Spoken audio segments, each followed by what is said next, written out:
Welcome, everyone. Uh, Mike highlighted that we published a report yesterday, why gold is hitting new highs, and delighted to be able to talk to you today about that with Lord Ashbourne.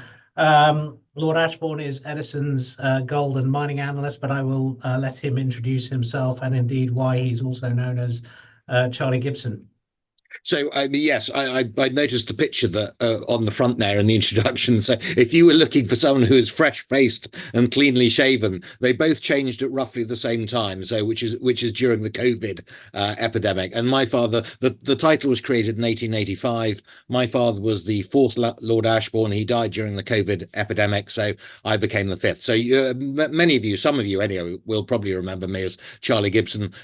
Same person, different name, different face. Thank you, Charlie. And Charlie, you've been with us for many, many years. So remind us of your background in terms of mining analyst and the kind of things that you cover. Yeah, so I was a chemist at university, which means I think I know how to get gold or at least metal out of rocks. I went in the 90s straight into the city. I worked for Cazenove and Co for most of the 90s. Spent a bit of time in Geneva. And then I was sent down to South Africa, to Johannesburg, to be their mining analyst, covering the old South African mining house system. I left to join Algie Clough, so I came back in sort of 99, 2000. I did a couple of years with Tim Hoare, mining specialist, stockbroker, as was then T Hoare Canaccord, became Canaccord Genuity. I did 3 years of something totally different in New York, but I say totally different in the sense that it was about big cap mining rather than small cap mining. And then I joined Edison in 2007, and I've been there ever since. Thank you. And for the way we're going to run this is that I'm going to get Charlie to talk through the sort of key findings of the gold report and his views in terms of where gold is going. We hope that's going to take us about half an hour. It might take us a little bit longer. And we did want to leave space for Q&A. So please do ask questions. Do vote for questions that have already been asked. And I will try and ask and bring those questions into the discussion. Charlie, let's start with the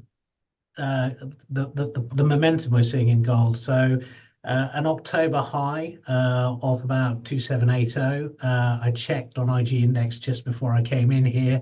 It was at 2748. So it's sort of dropped back, it's coming back. But if you look at the long-term trend chart for gold, it's been performing very strongly. What's driving the rally and why are we seeing such strong momentum?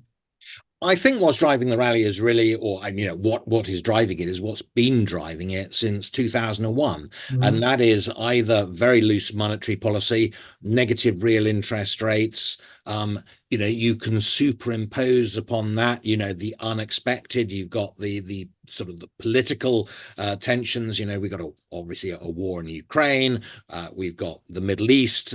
You can superimpose a bit of COVID on top of that, and all of that uncertainty is inherently good. But the fundamental thing that's driving it, if you like, from the bottom up, is the fact that real interest rates, having been either negative or very, very low, if you like, they undermine the value of paper currency. And so what you're looking at is the value of a paper currency against a real asset. Gold is arguably the most monetary of all the real assets there. So that's the thing which has been consistently driving it, in my opinion, for the last 24 years. And I don't see any sign of that stopping, certainly not with Mr. Trump or any of the noises you hear the Federal Reserve making at the moment. It all suggests that monetary policy is going to remain relatively weak, relatively easy. Those real interest rates are going to remain relatively low. And therefore, it's a continuation. If you look back, gold has pretty much outperformed the Dow Jones consistently since 1999. There was it went a bit too far, a bit too fast in 2012, and there was that correction then. But actually, it's outperformed it. And I'm talking about capital return here, not total return. But capital return, it's outperformed it since 1967. So it's a fairly remarkable performance. Okay, and let's unpack that a little bit because you mentioned a whole range of different factors, right? So there's monetary policy, and then there's political risk, and central banks and what they're thinking. And I think what's nice about this report is that you break down these factors in terms of three key pillars for analyzing gold price. So to start off with, perhaps you could just start to break out and educate everyone as to the different components and what they lead to, what they contribute in terms of demand or interest for gold and the gold price. So I think let's start with the first one, which is, sort of monetary aggregates. Yeah. And then what I look at here is I look at currency and circulation in the US. I look at the total monetary base, which I think is the most important one. So the total monetary base you can imagine as either money that's in circulation or money that could be in circulation. Mm-hmm. And the sort of the supposition is because, if you went back before 1971, then, or certainly before 1968, then you had your $35, and you could go into the Federal Reserve and say, please, can I have an ounce of gold? And they'd say, absolutely, sir, here's your ounce of gold. And there was that direct convertibility. Yeah. So what the supposition is ever since then, monetary authorities have effectively been able to print as much paper money as they like, but there is an assumption that there should be a relationship between the amount of paper money there is in the US in particular, but probably in the world in general, and the amount of gold in particular in the vaults of central banks. And so you can do a correlation between those two things. And if you do those correlations, and this is, if you like, I would say correlations are the first of the three pillars you talk about, you do those correlations and virtually all of them will tell you, well, given the amount of paper money that either is in circulation or could be in circulation, probably the gold price should be a bit over 2,000. That's the sort of, order of magnitude that you're looking at. But then you can look back in history and say, all right, well, how much has historically has the actual price of gold diverged from the price that would have been predicted by looking at that correlation over time? And then you try and say you can see where there have been periods of intense sort of speculative pressure, like in 1979, 1980, and then the reverse, which was effectively the sort of 1980s or, at worst, the late 1990s. And then you can say, all right, well, where do we think we might be in the equivalent period in history? How much speculation was there then? If we put that same amount of speculation on top of the price that the correlation is saying, then what sort of price do we get? And in that case, we get a price of sort of a bit over $3,000 an ounce. And then finally, looking at something which is, not unrelated, but is slightly different, is just looking at the real interest rate cycle.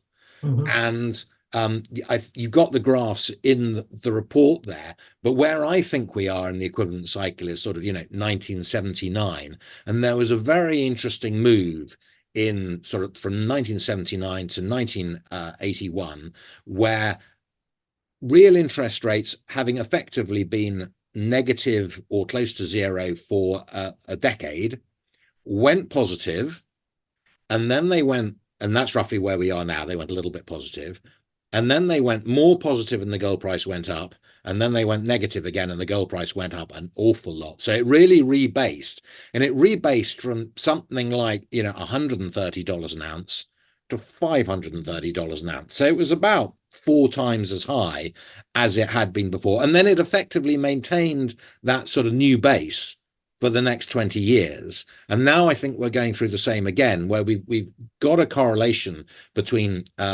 2004 and 2023. And it's a pretty decent correlation. But then I'm looking for that rebasing. And if we get the same magnitude of rebasing that we had previously, then we could see gold, I think, up to 4,500. And that's, every now and then I'm quoted and someone says, well, where can it go? And I say 4,500. That's where I'm getting that figure from. If you want me to put my, neck on the line, I can do analysis which say it could go higher than that as well. But, those are the levels that I'm looking at the moment as being relevant. Is a bit over 3,000, then 4,500, and after that, I'm not quite sure what world in if we go over that, but we're in a strange one, a And good one. what you've covered off in that answer is really pillars 1 and 2, effectively, in terms of real interest rates and monetary policy. And for those who get a chance, you should. There's a little video clip of Charlie talking to the president of Wheaton Precious Metals, and a great moment right at the end of the video where they're talking about where gold could go beyond 4,500, and that was based on was it based on moving back to a gold standard effectively for the currency? Is that correct?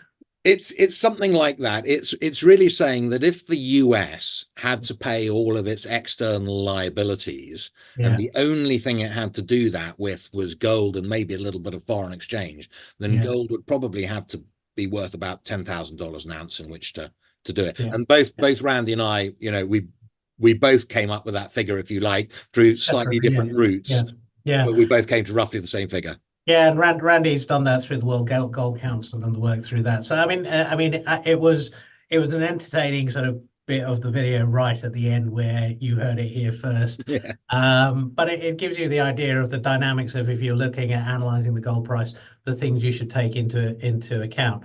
The third pillar is perhaps what might, a lot of people are arguing is actually driving current demand, which is reserve management, and to a certain extent ties into what we're seeing from a sort of geopolitical environment as well. So maybe you want to just explain what you're seeing from central banks and central bank purchasing and so on. Yeah, so I think there are. I think it's all interlinked, Yeah. because when I say that, when I say that the monetary policy is undermining the value of paper currencies, Mm-hmm. who are the big holders of paper currencies? Well, they're the central banks in the form of foreign exchange reserves. So Mm-hmm. what they effectively has, and particularly if you look at the creditor nations, they have a huge pile of dollars, and they think, all right, well, what returns am I going to get on my dollars? I can get about 4.5% from the treasury market. But 3% of that is going to go away in inflation. So actually, in real terms, I'm only getting 1.5%.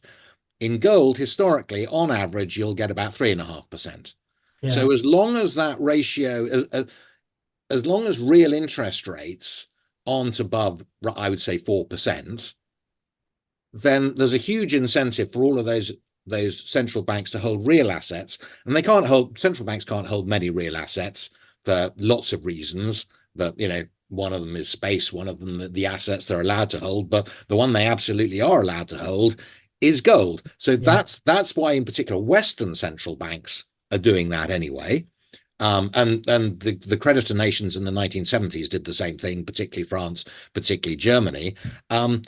But in the sort of in the 21st century, 2025, 2020s, we got the added impetus for that, which is a lot of the creditor nations have a rather anti-Western, anti-US sort of stance. And that's where the de-dollarization argument comes into it. So not only would they probably naturally want to move a portion of their reserves away from paper currency into gold anyway, but there's extra impetus to do that because the governments are saying, well, we're not that keen on the dollar being, the center of the world's currency system. So there's that extra political impetus there. And so, who are the creditor nations? Well, China is a huge creditor nation. Russia is a creditor nation. Actually, all of those that export commodities, actually, the Middle Eastern OPEC states, they're almost invariably creditor nations. So those are also some of the nations which are saying, well, yeah, maybe we're not sure we're so keen on the dollar anymore. The BRICS, of course, are the ones who always hit the headlines, and Yeah. they're the ones who seem to be most vociferous in the argument in the public arena, but then they're not the only ones. Okay, so let's. I just want to take you forward. A lot of your comparison and correlation analysis has been, looking at the price of gold over time. The one thing in terms of these central banks, and particularly the BRIC central banks buying, gold, how's that differed from? Is it different from previous, gold bull markets, and how do you factor that into your thinking on the gold price? It's somewhat different to the 1970s. There's much more central bank buying now. Yeah. In general, in the 1970s, the creditor nations, as I say, particularly France, particularly Germany, they were Italy as well to some extent. The Swiss always. They were the creditor nations. They certainly were buying, but then there were some quite big sellers as well. And actually, net in the 70s, central banks probably sold rather than bought. Oh, yeah. 2021 or certainly 2024 to 2004 to 2024, it's all been buying at the rate of about 500 tons a year, which is a significant amount. Okay. If you put that within the context of total supply into the gold market is probably 5,000 tons, 4.5, 5,000 tons a year, you're immediately taking a tenth of that out for central bank buying. So, and I was at the European Gold Forum last year, April last year, and some of the figures that they were coming out with for the amount that they thought China had been buying, as opposed, there's the official amount, Yes. and then Yes. there's maybe, there's this extra amount as well, and the figures were enormous. I mean, the aggregate figure, the one aggregate figure that was cited was 40,000 tons, Okay. which Wow. is Okay. which is huge. Okay. You started touching on the supply of gold. And there's this conundrum of, do I buy gold or do I buy gold mining stocks? What's your, if you were to sort of, what factors should people consider if they're thinking or weighing up that as in terms of where should they invest? I would say when you're looking at that, you're looking at a risk reward dynamic. Yeah. And the least risk you will get with holding the metal itself. Yeah. And then for a little bit more risk and a little bit more reward, you would probably buy into the streaming companies. So I'm looking at the likes of Wheaton. And the reason that they're a little bit more risk and a little bit more reward is that their cost base is very specifically defined in their contracts. Yeah. So with some of the mining companies, their costs effectively float, or some of them float and some of them don't. Wheaton's, apart from their admin cost, which is tiny relative to the total, their costs are very well defined. So what they're going to do, and by and large they go up by something like 1% a year, but less than inflation. So that's why you're getting more risk, a little bit more risk, and a chunk more reward, because you're still getting the reward when the gold price moves. More risk again, and should be more reward. I would say you look at the majors. So you're looking at the Barracks and the Newmonts and the Agnicos and the Endeavours and those sorts of companies. Then you get, the smaller producers. And the two things here. One, they tend to be more volatile, but they can give you very, very good returns. So, I would cite Pan-African. You could have bought Pan-African for less than 10 pence in early 2020. Now it's pushing 40 pence. So, there are big returns available there. And then after the other thing that can push those is they're often takeover targets. What you'll notice with the mining sector, and it's quite common, I think it's true of the oil sector as well, is you have a lot of very small companies, a few very large companies, and almost nothing in the middle. So anything that looks like it's moving into the middle, they tend to become takeover targets. And that makes them, more interesting. Again, it's the risk and reward. And then, of course, you've got the highest risk, highest reward, which are the juniors. They're, look, they're in the game of exploration.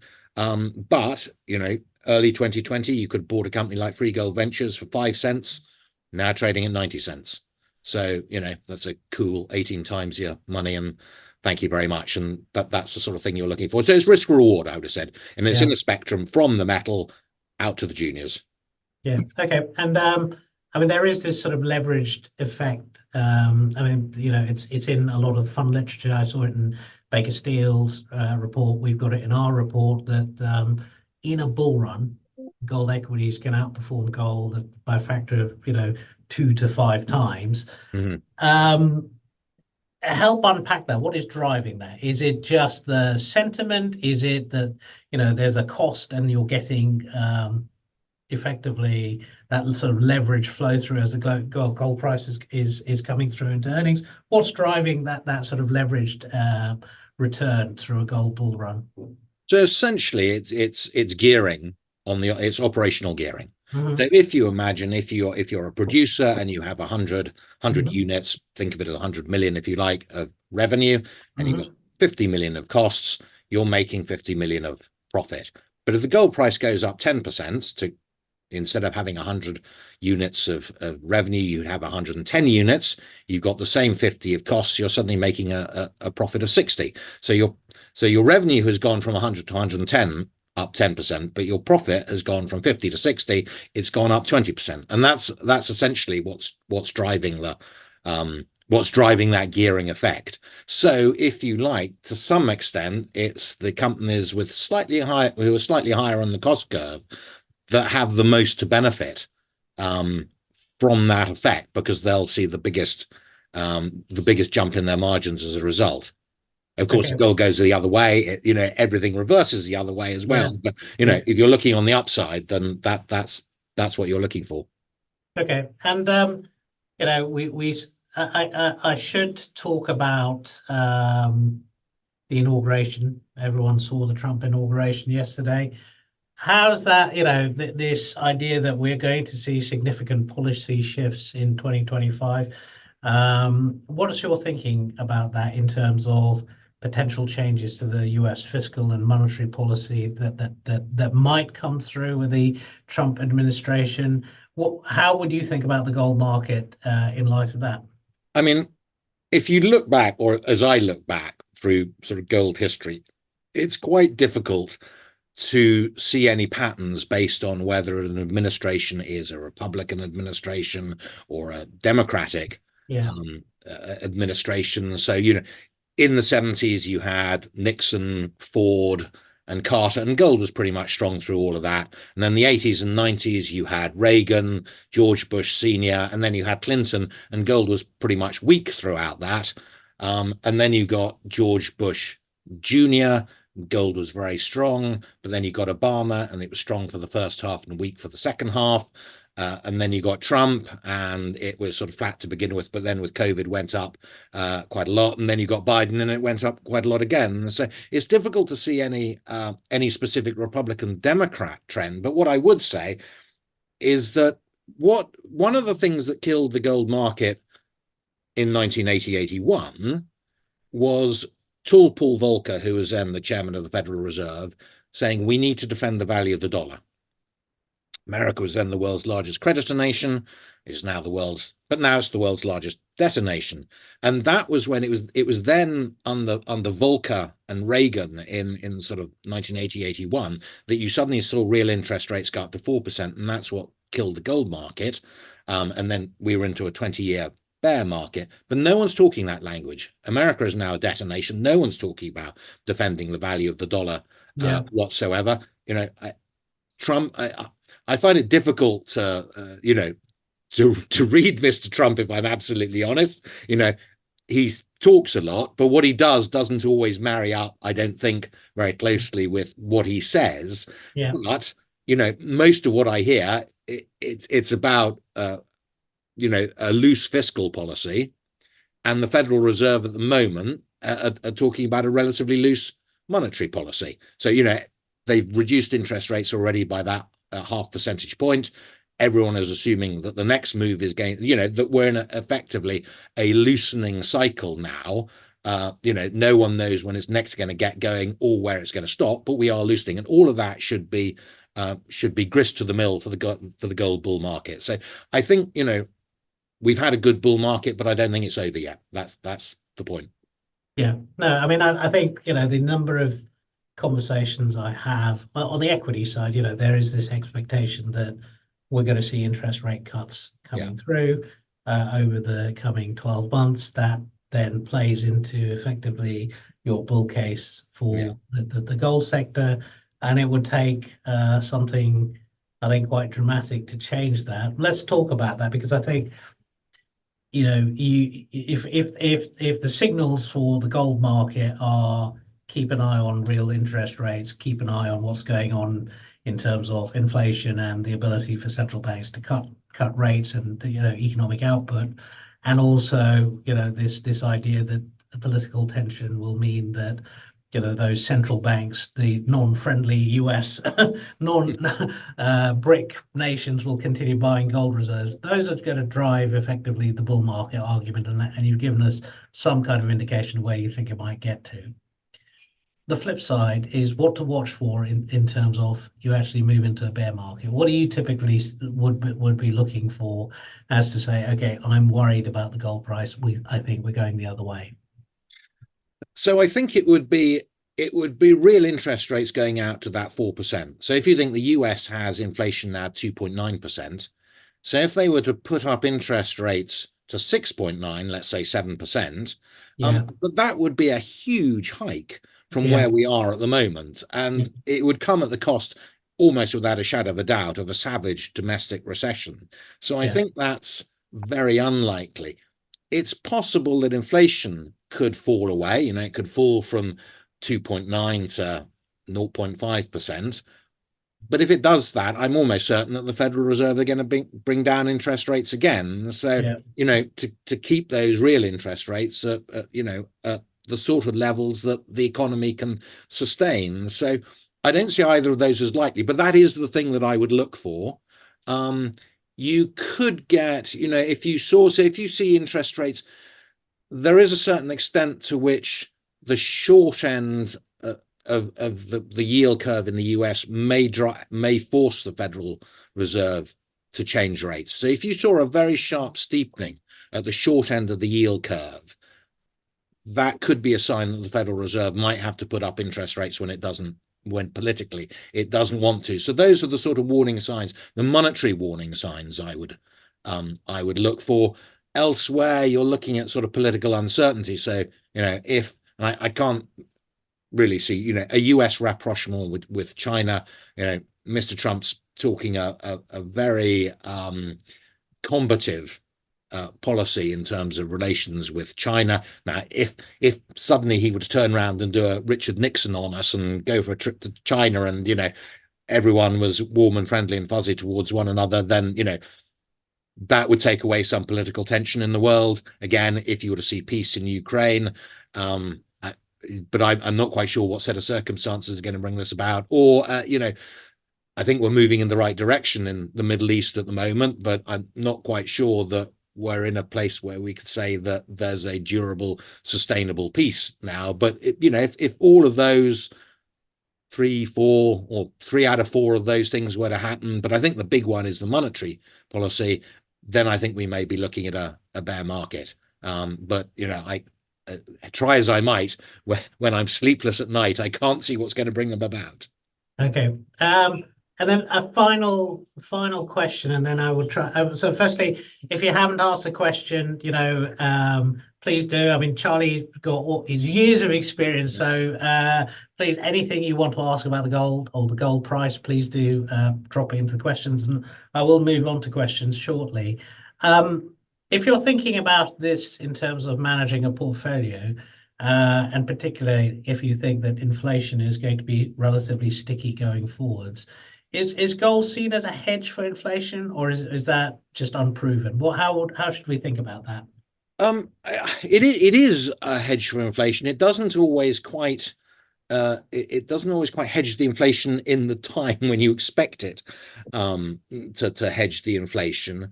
But ultimately, if you're looking out over the long term, I mean, gold has generally outperformed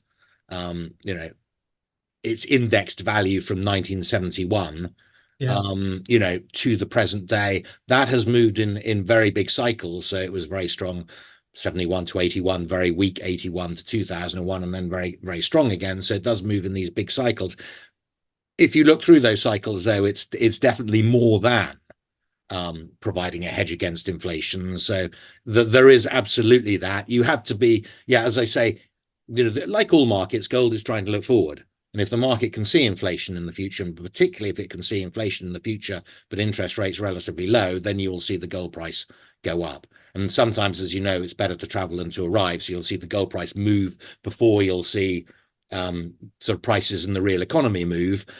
But it will have done its job of hedging inflation, just not at the time when you see the inflation coming out of the system, if you like, or Okay. coming into the system. So it will provide that function.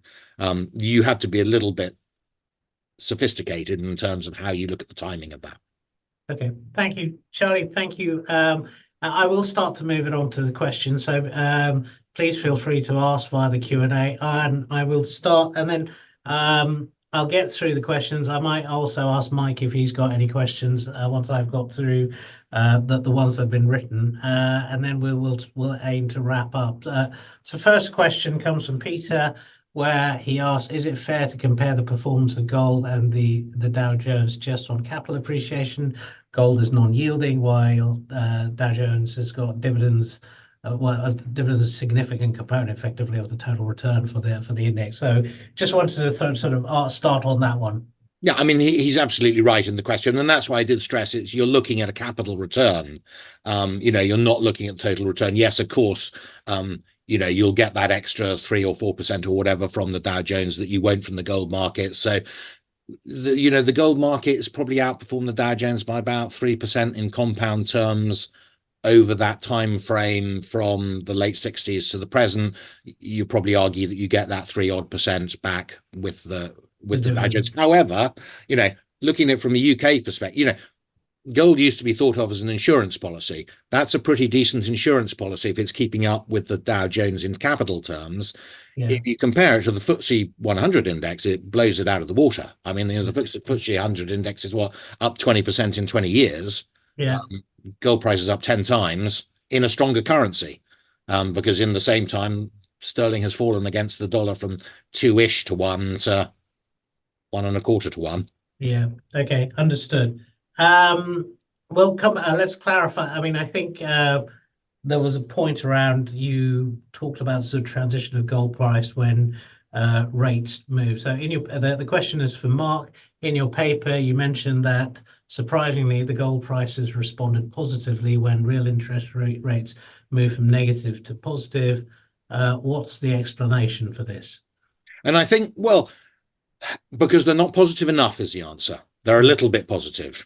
And the next move is we assume, going to be that rates will come down, and particularly if inflation is a bit sticky. If inflation stays at 2.9, 2.7, something like that, and you get another half-point cut in interest rates, you're reducing the amount of the real interest rates. Mm-hmm. And that's exactly the same pattern that we saw in the late 1970s. So the monetary authorities, particularly the Federal Reserve, if they want to defend the value of the dollar, if they want to be really aggressive, can they push interest rates up to real interest rates to 4%? Yes, they can. That would, in my opinion, definitely bring the gold price down. But I can't see the set of circumstances that would cause them to do that. And I'm pretty sure they would have a fairly sharp telephone call from the president's office if they started going down that route.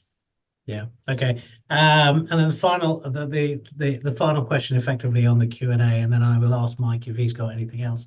Well, actually, a couple of are coming up now. So a relatively easy one: 4,500. Is that dollars or pounds, and is that per ounce or per grams? Maybe you would just want to go over the convention of how gold price is quoted. Yeah, I mean, I will. Sometimes when I'm looking at grades of gold in the ground, I'll talk about price per gram, but all of the figures I give them, I think, have been dollars per ounce. If you want to, so yes, that is dollars per ounce, not pounds per ounce. It is per ounce, not per gram. So I mean, if you divide by 30, if you want to get the per gram figure, so what that would give you, so gold would be about $90 a gram at the moment. Okay. The next question, my personal experience of investing in gold miners over the past few years has been disastrous, e.g. Hummingbird and Centamin. Any tips on avoiding duds like this? I would, yeah, I mean, you raise some interesting points with that. And the first thing I would say is, do you remember that risk profile I talked about? Yeah. Where you start at gold and then you go to the gold majors and then well, you go to the streamers and then the majors and then the mid-size and then the juniors. That's really the way to think about it. I would enter the market at the lower risk end of things. If you'd held gold will have outperformed many gold equities in the last 20 years. And so it's a very, very good place to start and get your feet under the table. And then move, if you like, you get comfortable with the sector, you like it, then go for the streamers, then go to the majors. You've got to be aware that if you're going for the juniors, you're going, I would always say not for widows and orphans. So either you are putting the same sort of money into the juniors that you might on a roulette table, which I would not really advise doing because I think it's a different game. Or I would say, look, you need to have a largish, fairly diversified portfolio. So therefore, you need to have the gold in place. You need to have the streamers and the majors and the mid-tier in place. And when you've got all of that in place, then you go for your couple of your couple of junior explorers. And as I say, you can get 19 times your money. 90 times your money in the case of free gold, but you can just as easily get, I say just as easily, you can get minus 80% as well. There is a historical on Edison's, it should be on Edison's website. There's a historical report all about gold returns and what it means for portfolio diversification in terms of risk reward. So it is there if you want to go and look for it, or email us and maybe we can send it to you. But very, very valid question, and you're not alone. The other thing I'd say is you're not alone in Charlie. I mean, I know your methodology for looking at an individual mining company, and just give us the framework in terms of geography, geology, the how you think about when you're about to, kick the tires on a company, the way you tend to think about a company. So really, I think it's about risk. It's all about risk because you've got the headline numbers. Usually a company will have done some sort of study which will come up with some sort of NPV with time. But then you've got to look and say, all right, well, these are the returns. So there'll usually be an IRR. Let's say the IRR, typical IRR might be 25% or something like that. And then what I say is, all right, well, look at the risks associated with that 25%. Well, first of all, you can get 5% in, the US bond market. So you're doing much better than that for a start. But then, what are the risks? Well, first of all, it's the geography that you're in. And, Canada, Western Australia are very, very different to Central Africa, for example. Then I said that there's the geology. Now, geology can be it can be made extraordinarily complicated. But essentially what you're looking at is a couple of things. One, you're looking at the grade. The more grade you have, the more the lower the risk, because there's more that can go wrong in your costs that the grade will cover for. And the other big thing to be aware of when you're looking at geology is continuity. And because a continuous ore body is a much, much easier one to mine than a discontinuous nuggety one. So those are the two things I would look at within geology. Engineering, you're kind of looking at rock competence. So the stronger the rock, whether it's underground or it's overground, generally the better. So the stronger rock, if you've got an open pit, you can take it down in a much steeper orientation. If it's stronger rock underground, it holds the roof up, and the largest unsupportable width of the rock will be higher, and that means it gives you more space in which to operate. So you've got those. So that's geography, geology, and engineering, and then you've got management, and you'll have to come to your own view about management. They might have a fantastic track record of exploration, of discovery, of development. Or they may all be in jail somewhere, in which case, you want to be a bit nervous. So I would say so there's a sovereign risk, and then there are three technical risks, which is geology, engineering, and metallurgy is the other one. Just look out for, how easily is the gold in particular, since we're talking about going to come out of this rock. If you're getting 90 something percent out, probably that's great. Getting 80%, that's okay. But if it's below 80%, you slightly probably want to be asking questions as to why and whether that can be improved. And are they having to turn somersaults in order to, how finely do they need to grind the rock in order to get the gold out? Because if you grind it down to 5 microns or something, that's a lot of work. It's a lot of expense and, quite a lot of complication doing that. If you can just, grind it up to gravel size, stick it on a heap leach and perfuse a bit of cyanide over it, then that's obviously a much lower risk. So you got the sovereign risk, then you got those 3 technical risks, and then you got management risks. And part of management risk is also the funding risk.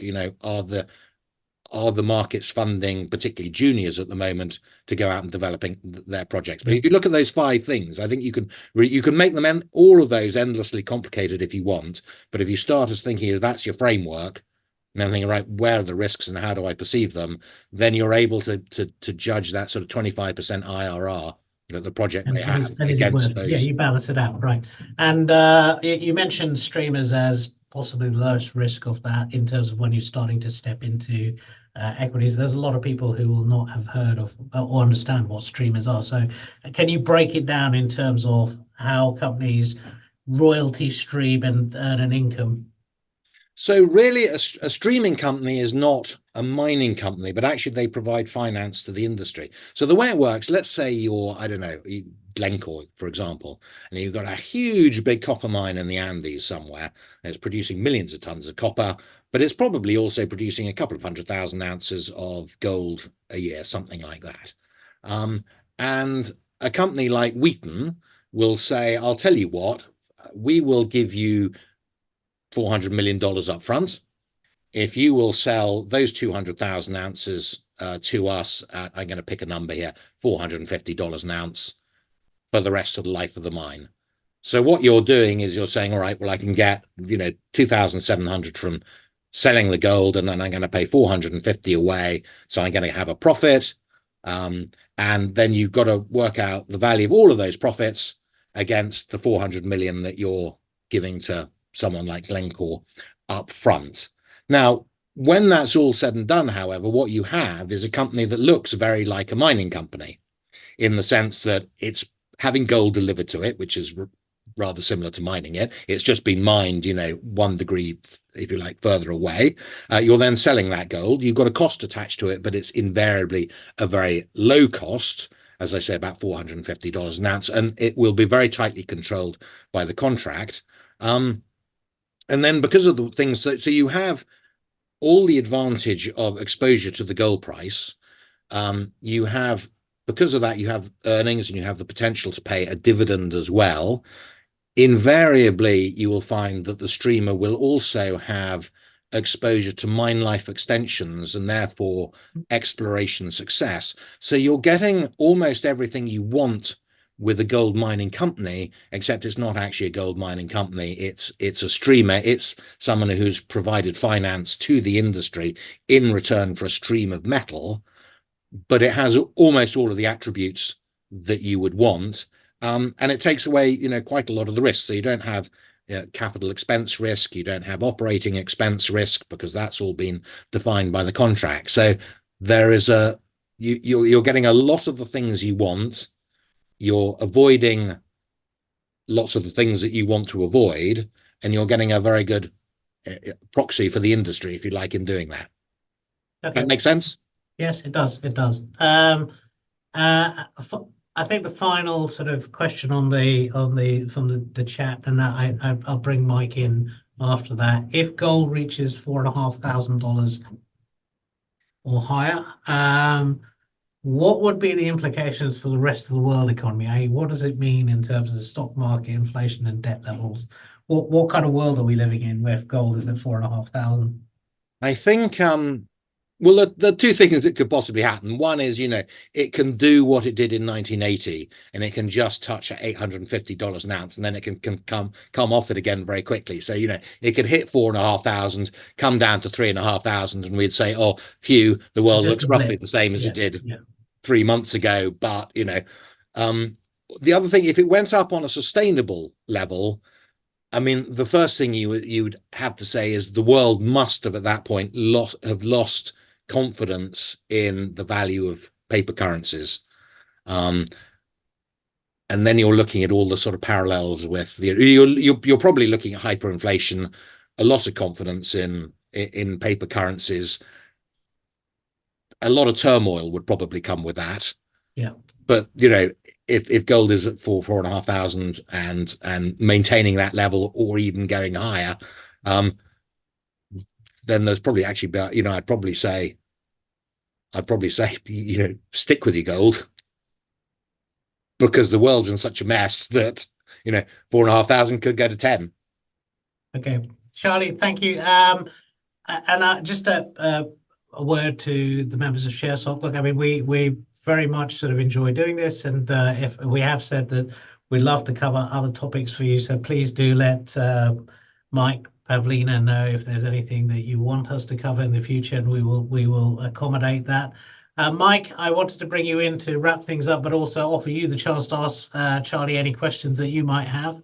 Well, yes, thank you. Thank you both for that. That was fascinating. I've learned a fair bit in the last half an hour or so. So thank you. I did have actually, I'd written down, scribbled down a few things that occurred to me as you were going through that. In terms of I get it about the forms in which one could invest in gold, or you mentioned various options there, going from low to high risk. There's a couple of things you didn't mention. I saw somewhere the other day gold coins could be, physically buying gold coins could be a good way to do it, because there are some tax advantages with gold coins as well. From I can't remember, you don't pay any capital gains or something like that. I can't remember what it is, because it's basically a currency. It's if it's in a coin format. Any views on holding gold in gold coins? Absolutely, and I have done that, and I do that myself. So it's a very easy way. So yeah, honestly, you can go to Hatton Garden in London or plenty of jewelers and just say, "Do you have any sovereigns?" Sovereigns, most widely minted gold coin in the world.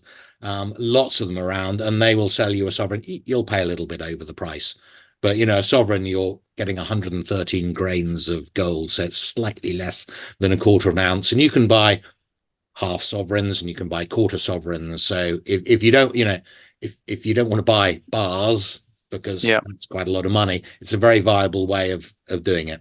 Getting into it. Okay, thank you. And what about gold ETFs? I assume there are some. Absolutely. No, absolutely. And that's, these are all sort of paper proxies for gold. And you can, if you're being a bit of a conspiracy theorist, you can say that you don't quite have the security you do as if you actually have the gold in your hand, and that is true. But you also don't have the same warehousing, the storage problem. What do you do with the gold coins in your hand? Do you keep them under the pillow or under the floorboards, or do you keep them in the bank, and the bank may charge you? And all of those things is one of the things. If you do want to hold physical gold, when you're opening the conversation, you probably want to have a discussion about storage and warehousing as well. Several ounces you may not want to keep in your house. One sovereign or two half sovereigns or something, maybe that's fine. But if you're getting up to 20 ounces or something, then maybe not. Maybe you want to keep it. And there are companies that will provide warehousing and storage services depending on how much how much you want to invest and what your physical holding would be. And obviously the more you have, the more efficient it is. But there are a range of options. Okay, thank you for that. Just on the topic of crypto as well. Crypto seems to be gaining a bit more traction and a bit more credibility. Certainly, Mr. Trump seems to be putting his weight behind it as well.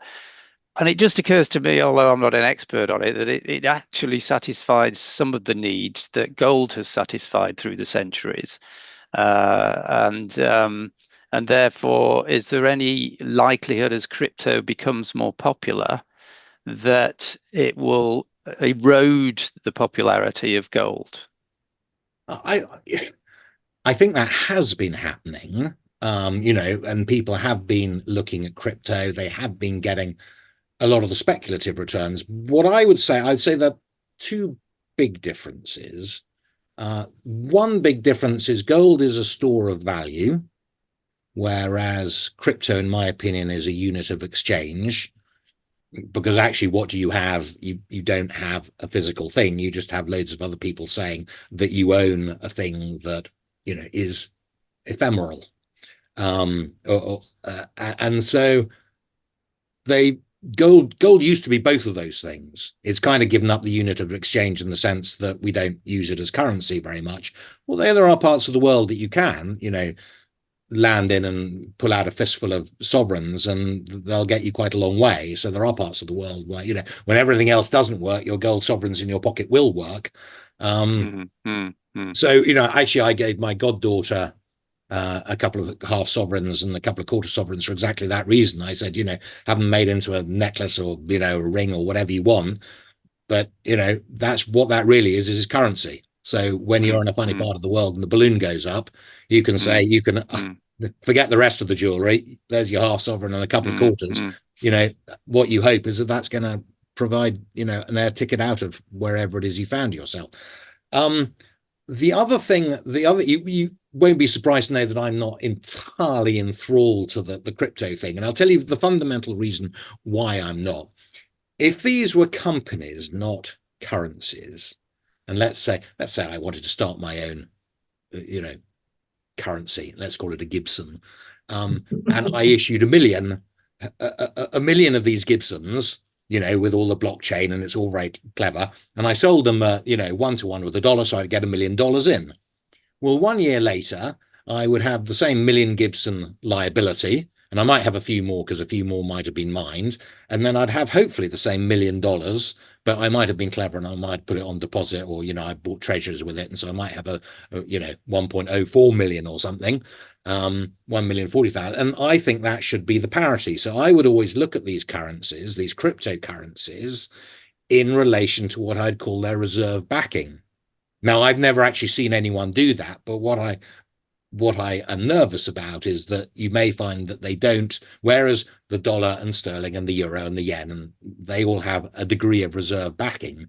My concern is that some of these cryptos do not have that reserve backing, and therefore, you know, while I think the concept is fine, because the concept is to protect you against the depredations of governments printing money, and that's not about, you know, I think the world could, you know, survive with half a dozen cryptocurrencies that fulfill that purpose, which have reasonable real asset backing.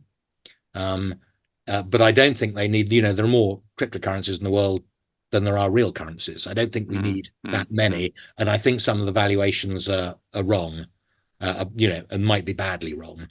So, you know, that's my nervousness over crypto. So yeah, there are similarities. There are similarities, but there are also differences. I mean, you know, one of the key things about gold, they always say, is it's a reserve asset, which is nobody else's liability. You know, which is very unusual. In fact, it's unique. Effectively, those cryptocurrencies, you know, they are a liability against the issuer. I'll take that one away and have a think about it. But I think it's interesting, isn't it? But I see it's got some of the attributes of gold, and it's really a matter of whether the world adopts confidence in the longevity of the cryptocurrencies that are around on the market, and their ability, as you say, to exchange into fiat currencies, or to be used as for exchange in the real economy over time. And well, time will tell, I guess, whether that becomes. And you can tell some of those have first mover advantage, and you know they're much more widely used than other ones. Yes, exactly.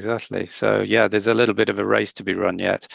Anyway, that was fascinating. So thank you very much for that, Charlie and Neil. It's been a great 1 hour, very entertaining. So I look forward to seeing the next Edison Meet the Analyst webinar. I think we've got one coming up in March, possibly on the is it the IT sector?